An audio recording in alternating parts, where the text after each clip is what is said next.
Hi everyone, сәлем бәріне. Бүгін біздер Summative Assessment Tasks for Term 3, яғни 3-ші класстарға арналған 3-ші тоқсан жалпы жиынтық бағалау. Бүгін сондағы тапсырмаларды үйренетін боламыз. Task 1, listen about Marco Polo twice, answer the questions. Marco Polo жайындағы тексті 2 рет тыңдаңдар. Яғни мұғалім оқып береді, оны 2 рет тыңдаймыз және сұрақтарға жауап береміз. Teacher reads, мұғалім оқиды. Marco Polo, the famous explorer, was born in Italy in the 13th century. When he was 18, he traveled to China with his father and uncle. It was a very dangerous journey and they were very happy when they came to Beijing. Marco lived in China for 17 years and learned lots of interesting things, came back to Italy with lots of beautiful things. He wrote a book about adventures. The stories were so amazing that many people thought they were not true. Now travel is so easy, we forgot how difficult and dangerous it was long ago. Текст аударатын болсақ, бұл жерде Марко Поло өте танықты, атақты саяхатшы болған. Ол 13-ші ғасырда Италияда туылған және 18 жасында ол Қытайға өзінің әкесі және нағашысымен бірге келген. Ол өте қауіпті саяхат болады және олар Бейжіңге келгенде, яғни Пекинге келгенде олар қатты қуанады. Марко Поло Қытайда 17 жыл өмір сүрген және ол жерде көптеген қызықты нәрселерді үйренген. Ол Италияға көптеген өзінің әдемі заттарымен оралады. Және ол өзінің шытырман оқиғалары туралы кітап жазады. Әңгімелердің соншалықты қызықты, таңғаларлықтай болғандықтан адамдар оларды шындыққа бағаламаған, яғни өтірік екен деп ойлаған өткен оқиғаларын. Қазіргі таңда саяхаттау өте оңай. Біз баяғыда оның қаншалықты қиын болғанын және қауіпті болғанын ұмытамыз деп жазады. Writing, жазу. Алдымен мына жердегі сұрақтарға біздер жауап беру өтейік. Who was Marco Polo? Марко Поло кім болған? Текстте тұр. Marco Polo was a famous explorer. Соны мына жерге жазамыз, оқушылар. He was a famous explorer.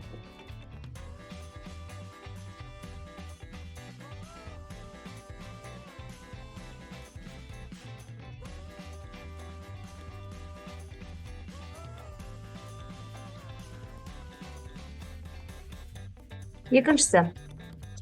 What country did Marco visit when he was 80? Қай елге барған ол 18 жасында? When he was 18, he traveled to China.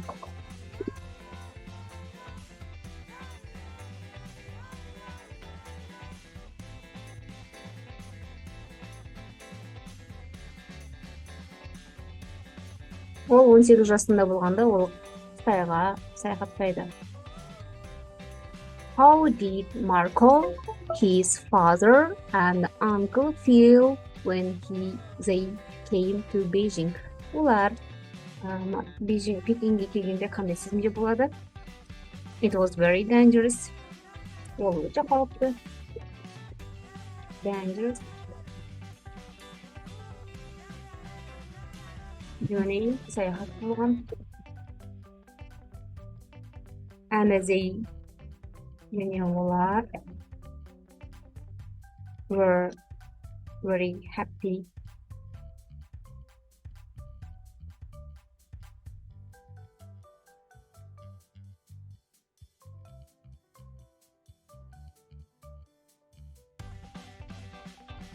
Came to Beijing.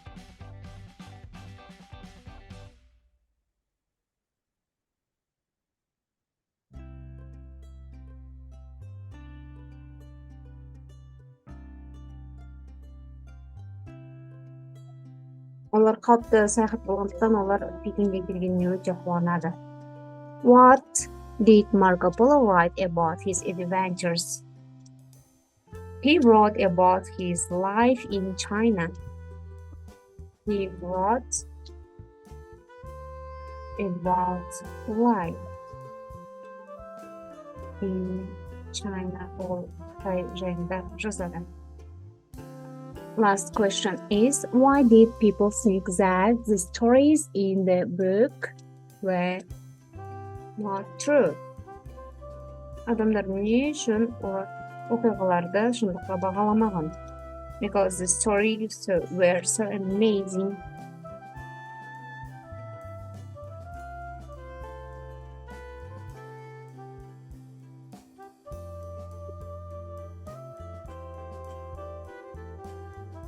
Өйткені оқиғалар өте қызықты болған және таңғаларлықты болған. Оқушылар видеоны пауза қойып жазып алсаңдар болады. Ары қарай.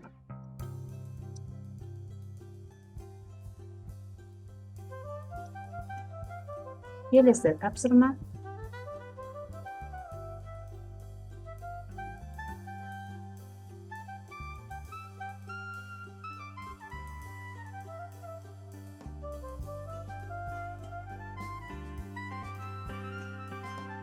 Choose one invention from the pictures and answer the questions.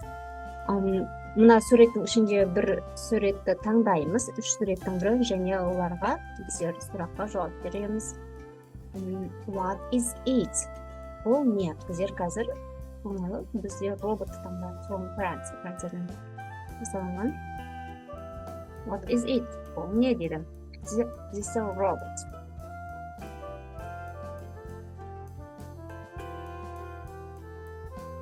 Well, not robot. Yes, it's a robot.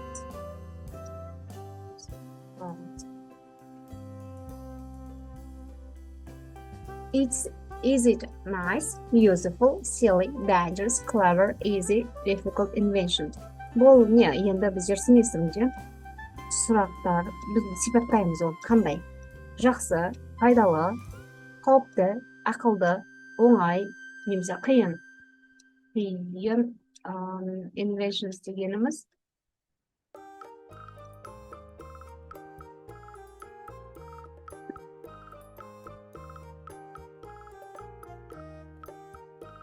ол қандай өнертабыс немесе изобретение ол қандай? Біздер оған ол жақсы, it's a useful, пайдалы, it is useful,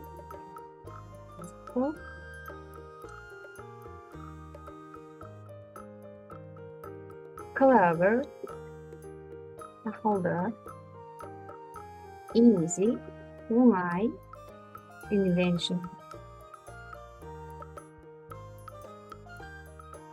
Үшінші сұрақ. Do you like this invention? Сен мұнан ұнатасың ба? Yes. I like this invention.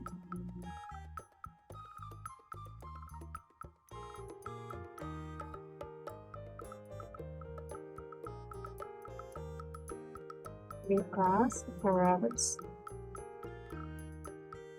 make life easier.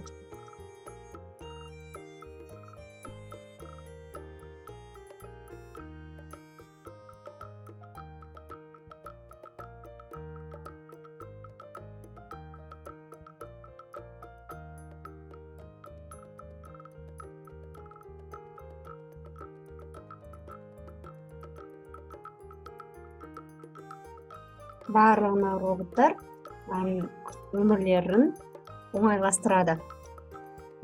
Оқушылар біздер тапсырмаларды орындап болдық. Егер де видео ұнаған болса, каналға тіркеліп лайк басып кетеміз. Bye-bye.